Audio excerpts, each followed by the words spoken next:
Hello everyone, today I'd like to tell you about my Scepter Dagger Elementalist build. Let's begin with the traits. I've gone 0, 0, 30, 10, 30. We'll start with Earth Magic. Condition damage, toughness. Very key for this build because the main source of damage is condition damage. The toughness complements that very well by making me harder to kill, giving my conditions more time to do their damage. I've chosen Armor of Earth when health reaches 50% because that's simply the best trait choice for that slot. It's not a fantastic trait, but I don't choose Saltstone because my bleeds don't actually gain damage while they're bleeding. It only increases the damage of my other abilities. Bleeds you apply last 20% longer. We're going to be focusing mainly on bleeds for our damage output in this build through Stone Shards, Churning Earth, and Sigil of Geomancy, so that 20% is a huge damage booster, very important for this build. Another key trait, Rock Solid. Grants 2 seconds of stability to me and my allies every time I shift into Earth Attunement. This means that I can start stomping someone, shift into Earth Attunement, and grant stability so that I can finish that stomp without being interrupted. It also works for rezzing people. I can start rezzing them, shift into Earth, and not be interrupted. I can also do that for my teammates though. If I see a teammate or two stomping, I can grant them stability, and they won't be interrupted. Very, very useful trait in PvP. This is a World v World focused build, mostly in smaller groups, so that works very well for me. Water Magic. The extra healing here allows us to live longer because we have a lot of toughness. Healing complements toughness well because having more vitality means you have to heal more to get your health pool up to full. Having toughness means you're going to be taking less damage, which makes healing more efficient for the less damage you're taking. Vitality is only for when you're going to get spiked down. We have carry and gear, so having a lot of vitality from that, we don't need to go too far into water just for the vitality. I've gone 10 points into water for the first trait and extra survivability. Cleansing Wave. Remove a condition when you attune to water. This is important for small groups and for me because I want to remove Immobilize. That's the main condition I just don't want on me. So when that hits me, I can shift to water attunement. If I have multiple conditions on, I can pop a Cleansing Wave and make sure that that Immobilize gets off me. Without mobility, this build does not work. Arcana. 30% boon duration. Works great as an elementalist because you're going to be having a lot of boons through this trait here. Every time you shift attunements, you gain a boon. Attunement recharge rate down by 60%. This is the most key thing about going 30 points into Arcana. That allows you to get the full utility out of all of your other attunements. With carry and gear, we have power and condition damage.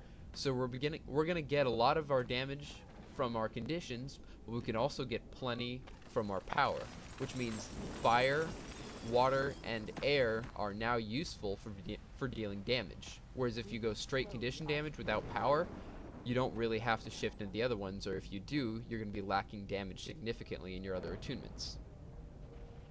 Evasive Arcana. The best trait in this whole line here. Every time you dodge roll, you get a burst based on your attunement. For Earth, you do an AoE Churning Earth that puts 1 stack of bleed.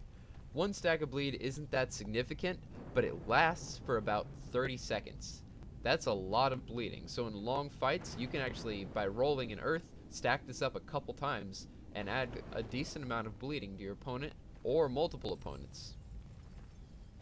If you're in water, it pops Cleansing Wave for a big heal and AoE condition removal, most used in water. For air, it blinds everyone around you, can be useful. For fire, it sets everything on fire. Very simple. Normally, rolling in fire would be a bad idea. You want to save the recharge for other attunements, but with this spec you can afford to do it because if you don't have burning, that will set them on fire and do considerable amount of burning damage because of our condition damage build. The gear, as I've said, is full carrion gear. The rune set I've chosen is 2 Crate, 2 Afflicted, and 2 Centaur. This is because they each grant 15% bleed duration, totaling up to 45% total. We want this bleed duration because that is the main focus of our build. We always are going to be stacking bleeds for the highest part of our damage. Burning is just secondary. I use the Superior Sigil of Geomancy for 2 reasons. 1, to stack more bleeds, and 2, because it works interestingly well with Conjured Flame Axe. I'll go over that later. The other sigil I use is Agony, 10% bleed increase. For stats here, you can see we have a decent amount of toughness when we put on our rock barrier, which we will have up almost all the time, being that we're going to be in earth very often. 2600 armor, not bad at all. 20,000 health here, great on our vitality, and still 1300 condition damage. Our stats work out very well with this build. I use a scepter instead of a dagger because with a dagger, the most important part is you have to be close to your opponent. With a scepter, you can stay away from them. This drastically increases your survivability. Being able to kite your opponent and still put out the condition damage is very important. With a dagger, you can get in close, do burst damage, and get out if you need to. With condition damage, though, you need to continually apply it, so being out of range all the time is very important. You couldn't do this so well with a dagger. It has to be a scepter. I've chosen Ether Renewal because I don't like conditions on me, especially Immobilize. If I don't have any other way of removing the Immobilize, or if I just need a big heal, pop Ether Renewal. Get the Immobilize off, get mobile, get kiting again. You should never stand near opponents unless they're stunned or you're purposely doing it for Phoenix or Fire Grab burst damage. Other than that, stay away from them. Mist Form, fantastic cantrip, great for stomping people, great for reviving, getting away, very, very useful. Conjured Flame Axe, I'll go into more detail about that soon. And Signet of Air, this is for the 25% movement speed increase, mostly. You have to have movement speed increase if you're going to be kiting people, and without the trait in air here that grants swiftness, we don't have good swiftness uptime. Only a few seconds when we switch into air. Other than that, we don't have it. That's not enough. So I always keep this up. Very rarely do I use the active for blinding, usually just so I can have the movement speed for kiting.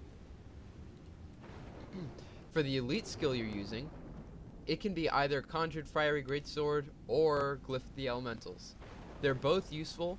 I use Elementals if I know I'm going to be fighting, and I use Conjured Greatsword if I'm trying to be quick and hit fast so that I can get away by using the Greatsword's mobility. Either one is good. Now I'd like to show you about the Conjured Flame Axe.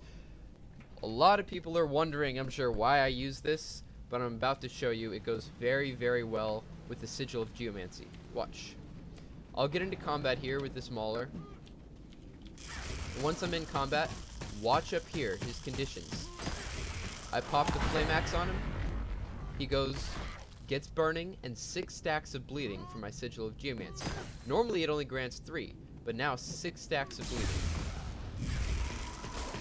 You can also pick up the the Conjured Flame Axe, hit those sigils again, make them get bleeding, and put on 10,000 burning damage. Yes, 10,000 burning damage.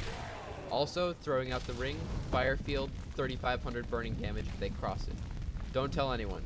We don't want anyone knowing that if they cross the ring, they take lots of burning damage. I'm serious. I see people all the time.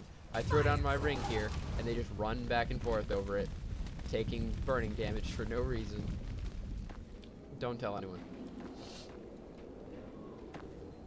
Once more, I'm going to show you that Conjured Flame Axe glitch here. I get into combat with this Claymore. Watch his stats up here. Burning and bleeding for 6 seconds. Also note, I do not have the Flame Axe on right now. I have all my normal skills, but I have the Flame attributes, which means plus 180 condition damage, plus 180 power for the next minute. I can consistently use this to get almost permanent condition damage and power just by running around and using that glitch. It's very useful because I put out the burning, I put out the 6 stacks of bleeds, and I get to have bonus condition damage and power. The only drawback to it is I have to be close to them to hit them with the sigil and to hit them with the flame axe. So what I'll normally do is open up with a stun here or knockback here and then place it on them, get the bleeds, get the burning, and then get away so that I can continue kiting.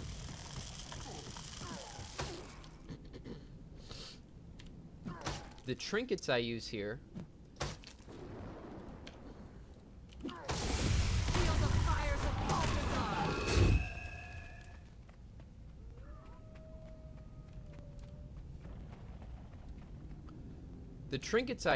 are toughness, vitality, condition damage. We want a lot of survivability, a lot of condition damage. You can only get this setup when you have ascended gear like this piece. Other than that, I'll use carrion gear. If I don't have an ascended in that slot, carrion gear works well, but if you can, get toughness, vitality, condition damage. I'm trying to build that up at the moment. Last but not least, nourishment. Normally in World v World, I'll use the 36% condition duration and the vitality, but if I want to be extra competitive, I'll use the 40%. It costs significantly more, and it's not much of a difference, so I go with this one. It's called Bowl of Poultry and Leek Soup. The other one I use is Quality Tuning Crystals. This grants me plenty of extra condition damage. As you can see here, I'm at 1362. Without that, it'd be noticeably lower. I use the condition duration reduction because, once again, immobilize is your worst enemy. You do not want to stop moving or stop kiting. Always, always, always be away from your opponent, kiting them if you can. Try not to stay near them. Sometimes you have to go near them to land certain abilities. Try to use your dodge rolls for that. Try to stay away from them otherwise. Thank you for watching this video. A link to a gameplay video can be found in the description below.